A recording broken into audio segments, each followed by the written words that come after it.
Star Wars Acolyte has been cancelled. And apparently it's all our fault. Star Wars Acolyte was by far one of the most controversial pieces of Star Wars content. Launched amidst a slew of media support and raving reviews, it was quickly hailed as one of the worst pieces of Star Wars content, and just 2 days ago, cancelled. Now, if you haven't actually watched the show, you're probably a bit confused, right? Well, one side seems to love it, the other side seems to hate it, which is right. Well, if you have watched the show, you'll know exactly who. It's a mediocre story with bad pacing, inconsistent acting, and a plot which operates on the whims of its writers as opposed to a logical or coherent plot.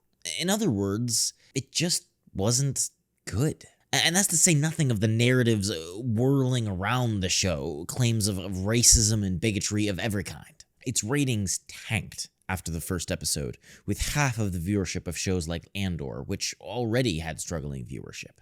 And so, 2 days ago, despite plans for a second season, Star Wars Acolyte was cancelled. Now, regardless of my personal thoughts on Leslie Hedland, Amandla Stenberg, or any of the other creatives connected to the show, failure hurts.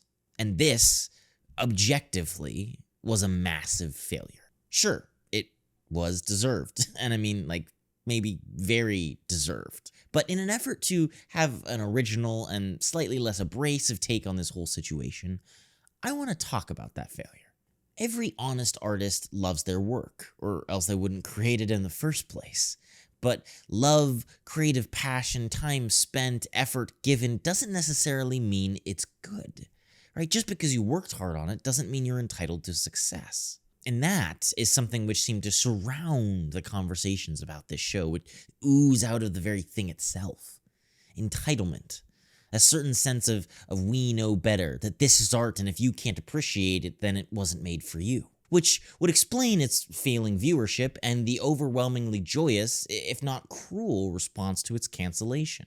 And let's not begin to pretend that audiences haven't seen black actors or strong female characters. I mean, Star Wars Acolyte is not the revolutionary piece that some people claim it is. It's not breaking boundaries or fighting wars.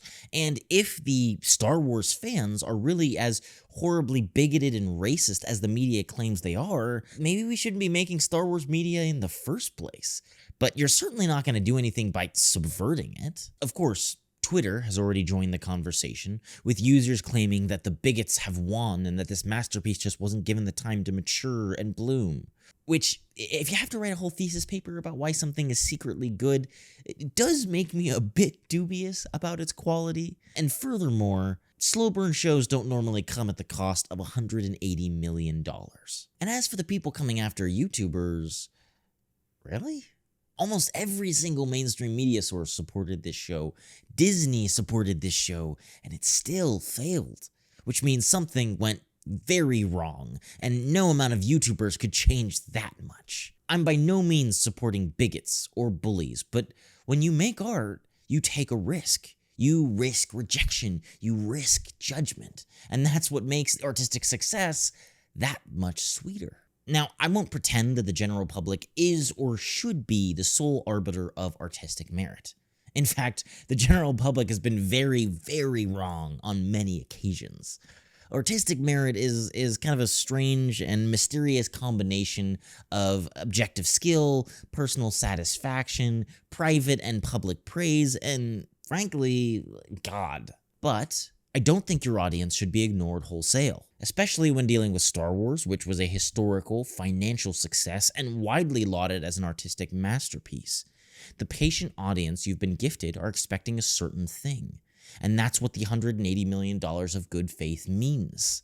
You don't have to like Star Wars, but then again, maybe you shouldn't make it.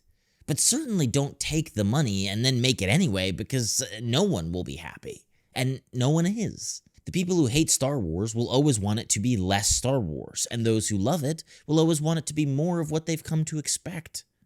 The Acolyte was a catastrophic financial and creative failure. But failure doesn't have to be the end. Just like every honest artist loves their work, every honest artist has also failed at least once. It's a part of the process, like falling asleep to wake up again the next day. But you do have to choose to wake up again, to let the humility of the experience push you to further artistic success, the never-ending drive to be the best regardless of what an audience thinks. So, let's see if the creators learn. Let's see if Disney learns. And let's see if what we know and love as Star Wars is still standing when the dust settles. But as always, these are just my thoughts and opinions. Let me know what you guys think in the comments down below.